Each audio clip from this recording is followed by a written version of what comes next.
So I will discuss our project in Math 1 to 3, Calculus 1 with Analytic Geometry, Conic Section Ellipse, and the miniature name is the Oval. So the Oval is a landmark office building is located in Limassol, Cyprus. It was developed by the Cypriot real estate company Cyberco and was completed in 2017. The Oval is celebrated as one of the tallest commercial building in Cyprus, standing 75 meters, 246 feet high with 16 floor above ground and 2 basement levels for parking. The Oval showcases a striking, modern architectural style that blends sleek lines, curved shapes, and sustainable design. This building uses an elliptical design, maximizing light exposure and creating an efficient space. Its distinctive elliptical shape is inspired by the oval form, giving it a unique and modern look that stands out on the Limassol skyline. We built a miniature model of the oval. The miniature that we made was 24 inches high from the elliptical building itself and 14.99 inches wide at the center of the elliptical building. This elliptical miniature building is made up of steel bar, steel plate, illustration board, and a tire wire. The miniature is placed in a plywood which serves as its base.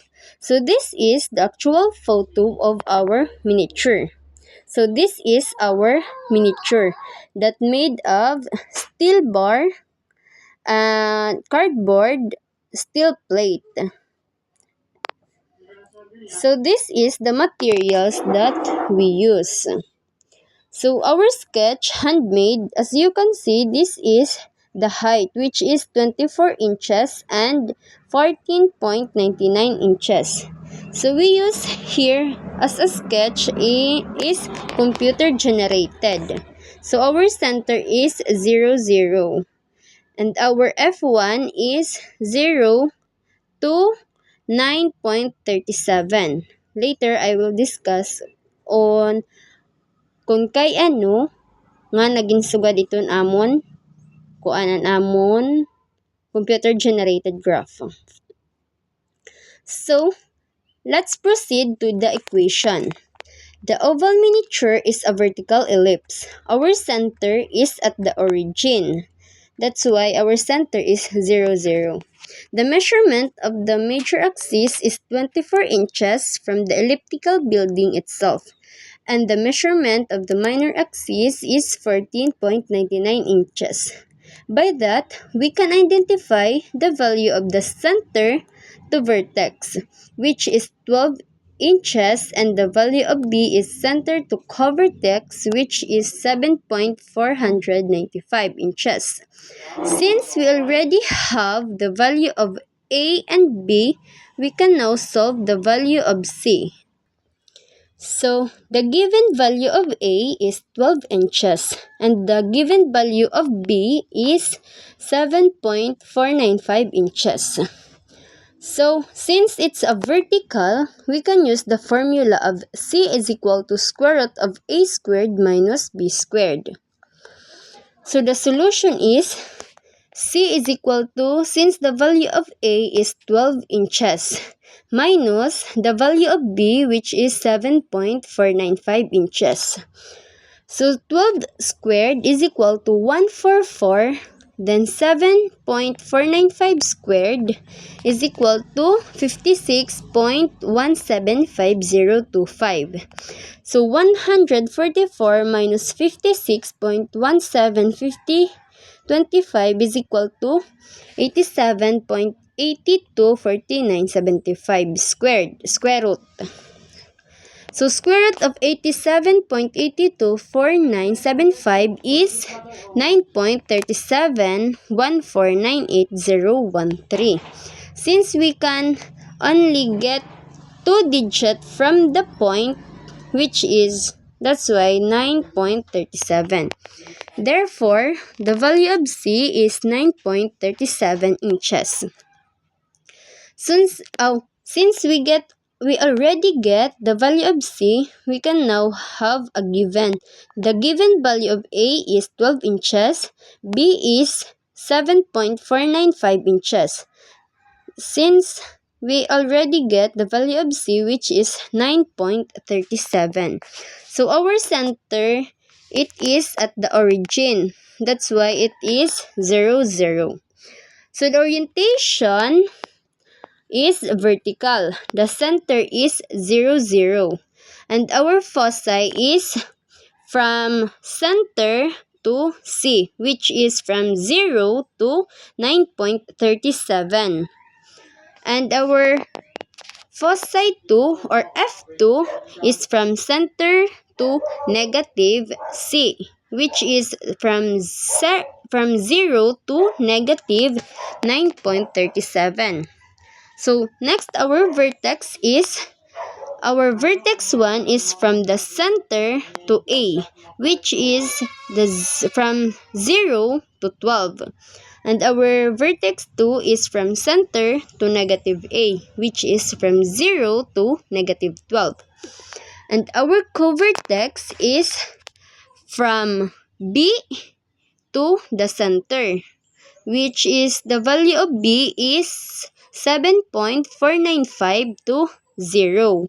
And our covertex 2 is from negative B to center, which is negative 0.495 to 0. So our major axis is 24 inches and our minor axis is 14.99 inches. So our standard equation, which is vertical ellipse, is x minus h squared over b squared plus y minus k squared over a squared is equal to 1. So, since our center is 0, 0, it will become x minus 0 squared over the value of b squared is 7.495 squared plus y minus 0 squared and the value of a is 12 inches is equal to 1. So, let's proceed to our general equation, which is x squared y, because adihiyan aton standard equation is x minus 0 squared. So, x squared is equal to x squared minus 0. So, x squared minus 0 is x squared. And the y also. And then the value of our b squared is 7.495 squared. And the value of a squared is 12. Our value of a is 12 squared is equal to 1. So 7.495 squared is equal to 56.175025. Then, ang 12 squared is 144. So, next is, ginmultiply naton hira both side by 8,089.2036. Where did we get this?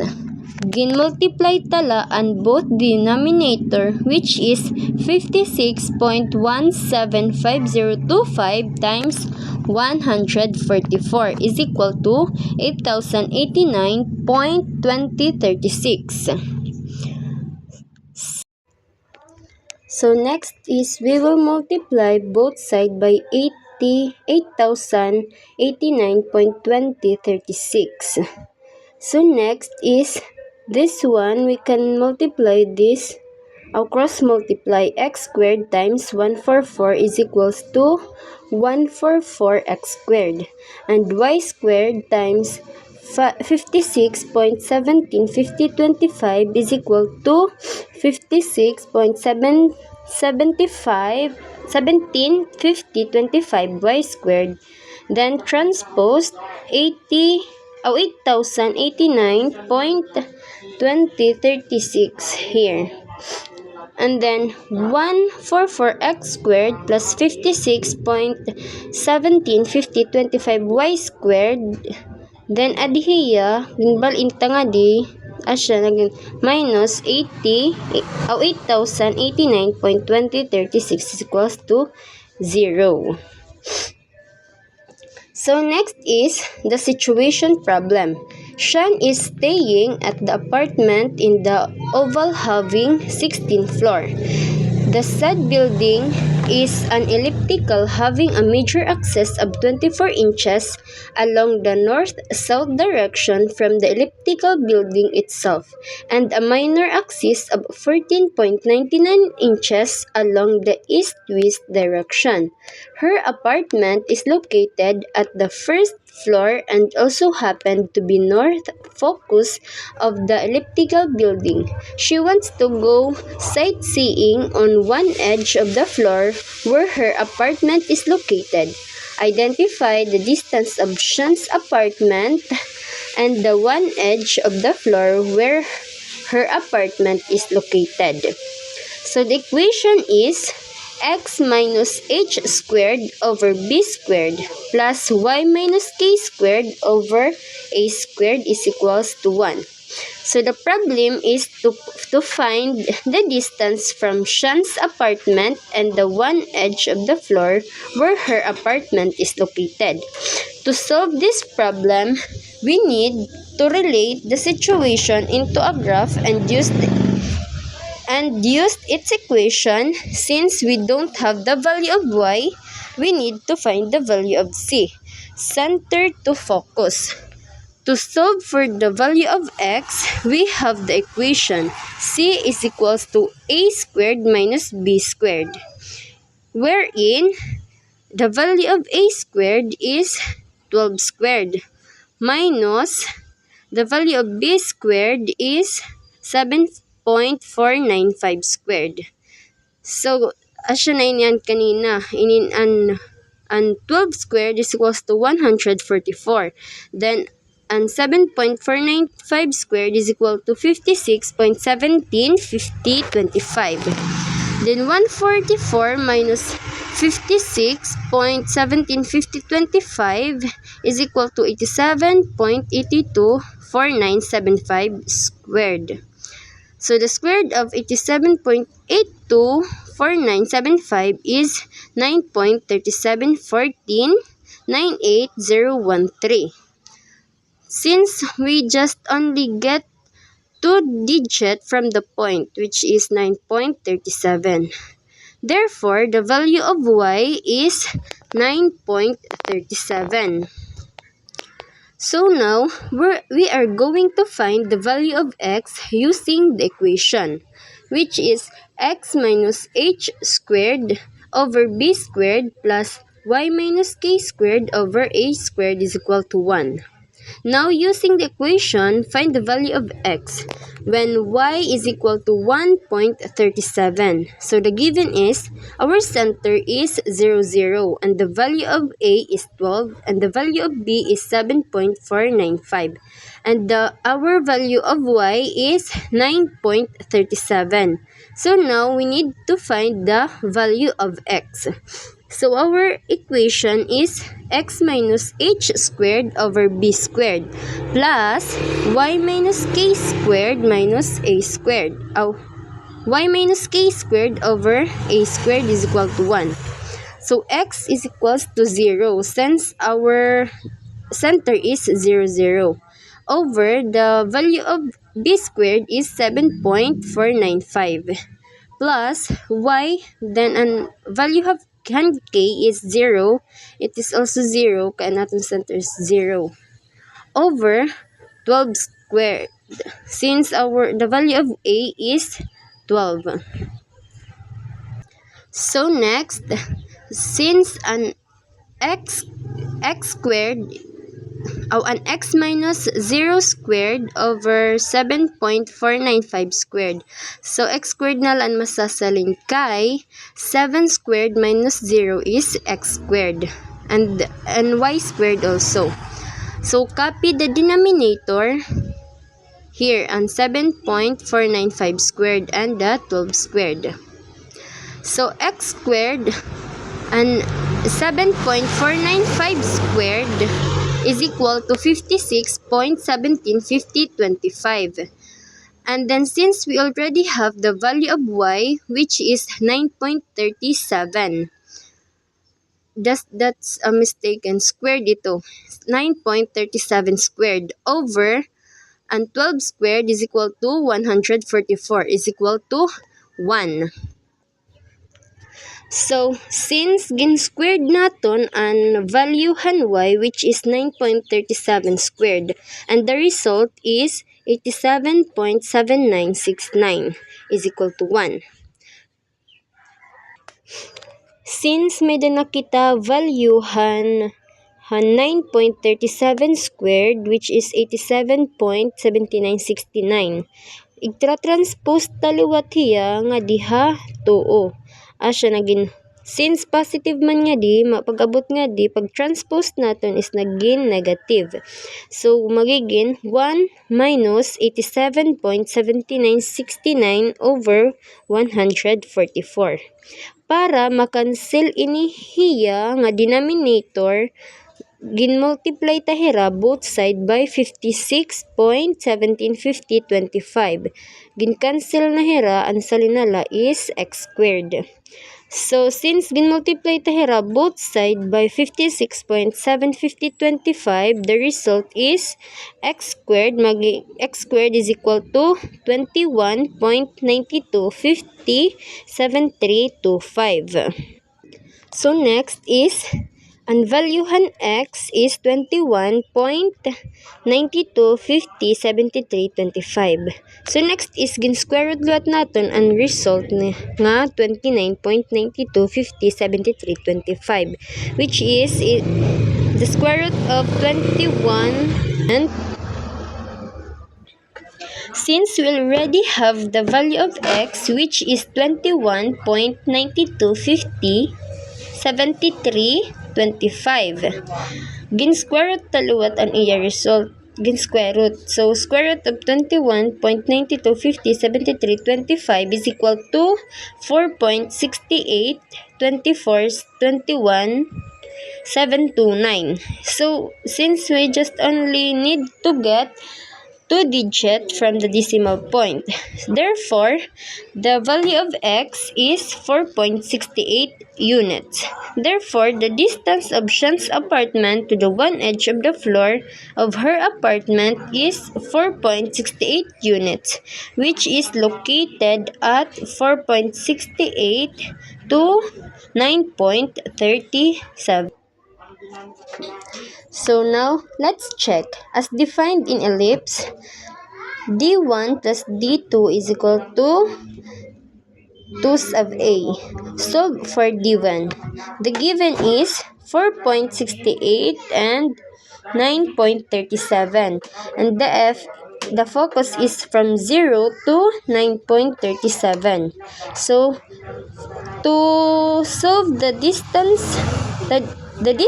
we can use the formula of distance, which is square root of x sub 2 minus x sub 1 squared plus y sub 2 minus y sub 1 squared. So, since the value of our x sub 2 is 0 minus the value of x sub 1 is 4.68 squared plus the value of y sub 2 is 9.37 minus y sub 1 is 9.37 squared.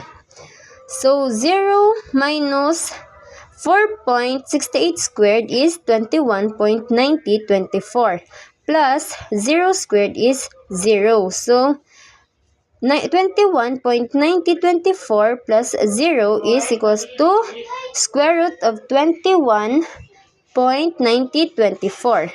And the square root of 21.9024 is 4.68. So, the value of our distance 1 is 4.68. Now, let's solve for the distance 2. The given is the P is 4.68 and 9.37. And the F of F2 is 0 to negative 9.37. So same from the distance 1, we can use the formula of square root of x of 2 minus x sub 1 squared plus y sub 2 minus y sub 1 squared. So the value of x sub 2 is 0 and the value of x sub 1 is 4.68 squared plus the value of y squared is negative 9.37, then the value of y sub 1 is 9.37 squared. So 0 minus 4.68 squared is 21.9024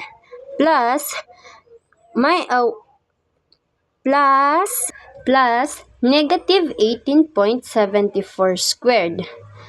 And the result of negative 18.74 squared is 351.1874. So 21.9024 plus 351.1876 is equal to 373.09 squared.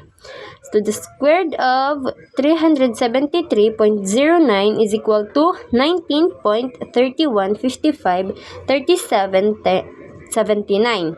So the value of distance 2 is equal to 19.32. So next is distance 1 plus distance 2 is equals to 2 times A. So since the result of our distance 1 is 4.68 and the result of our distance 2 is 19.32. So 4.68 plus 19.32 is equals to 22. Then 2 times A, since our A is 12. So 2 times 12 is 22. So that 22 is equal to 22. So this is our